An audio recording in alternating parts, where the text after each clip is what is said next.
Hello ಎಲ್ಲರಿಗೂ welcome back to my new video. ನಿಮ್ಮ physics question paper ನೋಡಿ ನಾನು ಜೆಲಸಿ ಫೀಲ್ ಆಗ್ತಾಯಿದೆ. ಯಾಕಂದರೆ ಲಾಸ್ಟ್ ಇಯರ್ ನಮಗೆ ಇಷ್ಟು ಈಸಿ ಕ್ವಶನ್ ಪೇಪರ್ ಕೊಡ್ತಾ ಇರಲಿಲ್ಲ.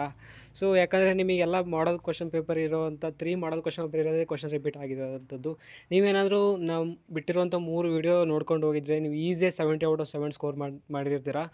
ಸೊ ಮಲ್ಟಿಪಲ್ ಚಾಯ್ಸ್ ಅಂದರೂ ಸೂಪರ್ ಈಸಿ ಇದ್ದಾವೆ. ನಮಗೆ ಇಷ್ಟೊಂದು ಮಲ್ಟಿಪಲ್ ಚಾಯ್ಸ್ ಈಸಿ ಇರಲೇ ಇಲ್ಲ. ಸೊ ನಾನು ಮಲ್ಟಿಪಲ್ ಚಾಯ್ಸಿಂದ ಒಂದು ಲಾಂಗ್ ವೀಡಿಯೋ ಮಾಡಿ ಹಾಕಿದ್ದೆ, ಫುಲ್ ಎಕ್ಸ್ಪ್ಲನೇಷನ್ ಮಾಡಿದ್ದೆ. ಆ ವಿಡಿಯೋ ನೋಡ್ಕೊಂಡು ಹೋದರೆ 20 ಔಟ್ ಆಫ್ 20 ತೊಗೊಂಡಿರ್ತೀರ. ಸೊ ಡೈರೆಕ್ಟಾಗಿ ವಿಷಯಕ್ಕೆ ಆನ್ಸರ್ ನೋಡ್ಕೊತ ಹೋಗ್ಬಿಡೋಣ. ನೀವೇ ಹೊಸಬ್ರಾಗಿ ಚಾನಲ್ ಸಬ್ಸ್ಕ್ರೈಬ್ ಮಾಡ್ಕೊಂಬಿಡಿ. ಇದೇ ರೀತಿ ನನ್ನ ಎಕ್ಸ್ಪೀರಿಯೆನ್ಸು ಲಾಸ್ಟ್ ಇಯರ್ ನಾನು ಎಕ್ಸಾಮ್ ಬರೋದ್ರಿಂದ ಇಂಪಾರ್ಟೆಂಟ್ ಕ್ವಶನ್ಸ್ಗಳು, ನಾನು ಯೂಸ್ ಮಾಡೋಂಥ ಟ್ರಿಕ್ಸ್ಗಳು ಎಲ್ಲದೂ ಶೇರ್ ಮಾಡ್ತಾ ಹೋಗ್ತೀನಿ. ಸಬ್ಸ್ಕ್ರೈಬ್ ಮಾಡ್ಕೊಂಬಿಡಿ. ಈ ಡೈರೆಕ್ಟ್ ಆನ್ಸರ್ ನೋಡ್ಕೊತ ಹೋಗ್ಬಿಡೋಣ. ಫಸ್ಟ್ ಆನ್ಸರ್ ಬಂದು which of the following charge cannot exit. Charge ಯಾವತ್ತೂ ಇಂಟೀಜರ್ ಆಗಿರುತ್ತೆ, 3.5 ಬರಲ್ಲ. C is the right answer. So ಎರಡನೇದು ಕ್ವಶನಿಗೆ C is the right answer. Concentrate sphere surface centred at the charge. So ಅದೇ ರೀತಿ ಮೂರನೇ ಕ್ವಶನಿಗೆ 2 ಸ್ಟೇಟ್ಮೆಂಟ್ ಕರೆಕ್ಟ್ ಇದ್ದಾವೆ, both statement are true. So ನಾಲ್ಕನೇ ಕ್ವಶನ್ ಎಕ್ಸಾಕ್ಟ್ ಹೆಂಗಿದೆಯೋ ಕ್ವಶನ್ಸು, ಆಪ್ಷನ್ ಕೂಡ ಚೇಂಜ್ ಮಾಡಿಲ್ಲ, ಅದೇ ರೀತಿ ಮಾಡಲ್ ಕ್ವಶನ್ ಪೇಪರ್ ಕೊಟ್ಟಿರುವಂಥದ್ದು. Option A is the right answer.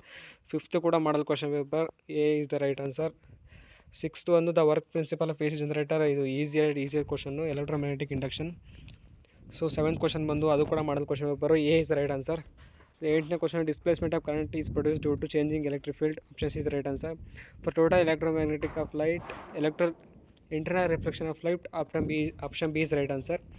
The angle of minimum deviation of a prism depends on, ಇದು model question paper ನಾನು formula ಕೊಟ್ಟಿದ್ದೆ ನಾನು. ಸೊ ಆ ಫಾರ್ಮುಲಾ ಪ್ರಕಾರ ಹೋದರೆ 3 ಕೂಡ ಕರೆಕ್ಟ್ ಆಗುತ್ತೆ. Option D is the right answer. So 11th option C is the right answer. 12th ಕೂಡ ಈಸಿಯೆಸ್ಟ್ ಕ್ವಶನ್ನು, ಇದು ಮಾಡಲ್ ಕ್ವಶನ್ ಪೇಪರ್ಗಿತ್ತು. ಡಿ ಮಾರ್ಗೆ wavelength is inversely proportional to mass. So mass ಕಡಿಮೆ ಇರೋವಂಥದ್ದು ಎಲೆಕ್ಟ್ರಾನು, ಅದಕ್ಕೆ ಹೆಚ್ಚು ವೇವ್ಲೆಂತ್ ಅದಕ್ಕೆ ಇರುತ್ತೆ. Option B is the right answer. 13th B. 14th ಆಕ್ಸಿಟೀಸ್ ಮಾಡಲ್ ಕ್ವಶನ್ ಪೇಪರ್ ಇರೋ ಥರನೇ ಇದೆ. 15th B is the right answer. So ಅದು ಬಂದರೆ ಫಿಲ್ ಇನ್ ದ ಬ್ಲಾಂಕ್ಸ್ ಕೊಟ್ಟಿರ್ತೀನಿ, ನೋಡ್ಕೊಂಬಿಡಿ. ಈಸಿಯೆಸ್ಟ್ ಇದೆ ಇವು ಕೂಡ. ಸೊ 2 ಮಾರ್ಕ್ಸ್ ಕೂಡ ನಾನು ಒಂದು PDF ಅಪ್ಲೋಡ್ ಮಾಡಿದ್ದೆ, ಯಾವ್ಯಾವ ಇಯರಲ್ಲಿ ಯಾವ್ಯಾವ ಕ್ವಶನ್ ಕೊಟ್ಟಿದ್ದಾರೆ ಅಂತ. ಮೋಸ್ಟ್ ಆಫ್ ದ ಕ್ವಶನ್ಸ್ ಅದರಿಂದನೇ ಬಂದಿದ್ದಾವೆ. ನೀವು ಅದಕ್ಕೆ ನಾನು ಚಾನಲ್ ಸಬ್ಸ್ಕ್ರೈಬ್ ಮಾಡ್ಕೊಂಬಿಡಿ. ನಾನು ಇದೇ ಥರ ಫಿಸಿಕ್ಸ್ ಆಯಿತು, ಕೆಮಿಸ್ಟ್ರಿ ಹಾಗೆ ಮ್ಯಾಥ್ಸ್, ಬಯಾಲಜಿ ಎಲ್ಲ ಇಂಪಾರ್ಟೆಂಟ್ ಕ್ವಶನ್ ಕೊಡ್ತಾ ಹೋಗ್ತೀನಿ. ಸೊ ಎಲ್ಲ ಈಸಿ ಇದೆ, ಎಲ್ಲದೂ ಕೂಡ ನೀವು ಆರಾಮಾಗಿ ಮಾಡ್ಬೋದು.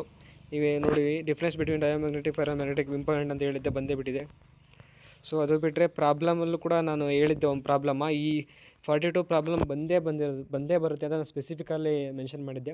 ಸೊ 44 ಕ್ವಶನ್ ಬಂದೇ ಬಿಟ್ಟಿದೆ.